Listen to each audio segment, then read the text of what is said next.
Hello guys, വളരെയധികം പോഷകസമ്പുഷ്ടവും രുചികരവുമായ അണ്ടിപ്പരിപ്പ് റോസ്റ്റാണ് നമ്മളിവിടെ ഇന്ന് തയ്യാറാക്കുന്നത്. അതിനായി മുളപ്പിച്ച കശുവണ്ടിയാണ് നമ്മൾ എടുത്തിട്ടുള്ളത്.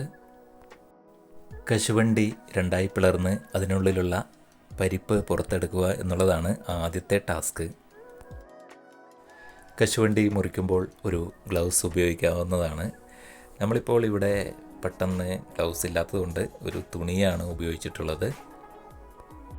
കശുവണ്ടിയുടെ കറ കയ്യിൽ പറ്റിയാൽ പൊള്ളാൻ സാധ്യതയുണ്ട്. അതുകൊണ്ട് വളരെ സൂക്ഷിച്ച് വേണം ഇത് കീറിയെടുക്കാൻ വേണ്ടിയിട്ട്. കീറിയെടുത്ത അണ്ടിപ്പരിപ്പിന് മുകളിൽ നേർത്ത ഒരു തൊലി കൂടി ഉണ്ടാവും. അതും കൂടി പൊളിച്ച് കളഞ്ഞതിന് ശേഷം നന്നായി കഴുകിയെടുക്കുക. കഴുകിയെടുത്ത അണ്ടിപ്പരിപ്പ് കുക്കറിലിട്ട് വേവിക്കുക. 1-2 വിസിലടിക്കുമ്പോഴേക്കും അണ്ടിപ്പരിപ്പ് വെന്തിട്ടുണ്ടാകും.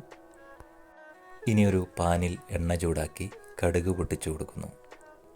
അതിനുശേഷം അരിഞ്ഞു വെച്ച സവോളയും വെളുത്തുള്ളിയും അതിലേക്കിട്ട് നന്നായി വഴറ്റുക. കുറച്ച് കറിവേപ്പില കൂടി അതിൻ്റെ കൂടെ ചേർക്കേണ്ടതാണ്. ആവശ്യത്തിനുള്ള ഉപ്പ് ചേർത്ത ശേഷം സവോള നന്നായി വഴറ്റുക.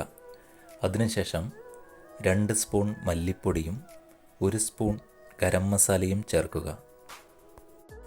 ഇനി ഇതിലേക്ക് 1 സ്പൂൺ മഞ്ഞൾപ്പൊടിയും 2 സ്പൂൺ മുളക് പൊടിയും ചേർത്ത് നന്നായി ഇളക്കുക. ഇനി ഇതിലേക്ക് നമുക്ക് 1 സ്പൂൺ കുരുമുളക് പൊടി കൂടി ചേർത്ത് കൊടുക്കാം. അതിനുശേഷം നമ്മൾ കുറച്ച് ചിക്കൻ മസാല കൂടി ഇതിലേക്ക് ചേർത്ത് കൊടുക്കുകയാണ്. നല്ല ടേസ്റ്റ് ആയിരിക്കും അപ്പോൾ. ഇനിയാണ് നമ്മൾ നമ്മുടെ പ്രധാന ഐറ്റമായ അണ്ടിപ്പരിപ്പ് ചേർക്കുന്നത്.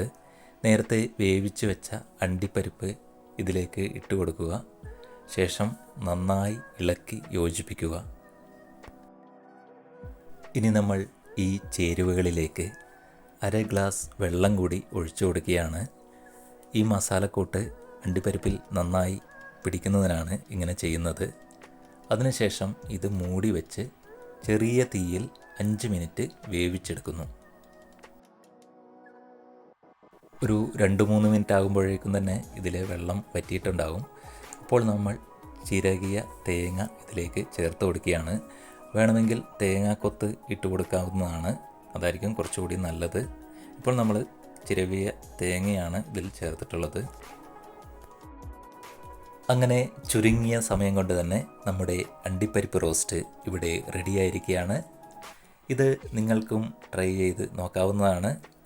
വളരെയധികം രുചികരവും പോഷക സമ്പുഷ്ടവുമാണ് ഈ അണ്ടിപ്പരിപ്പ് റോസ്റ്റ്. പുതിയൊരു റെസിപ്പിയുമായി വീണ്ടും കാണാം. ബായ്.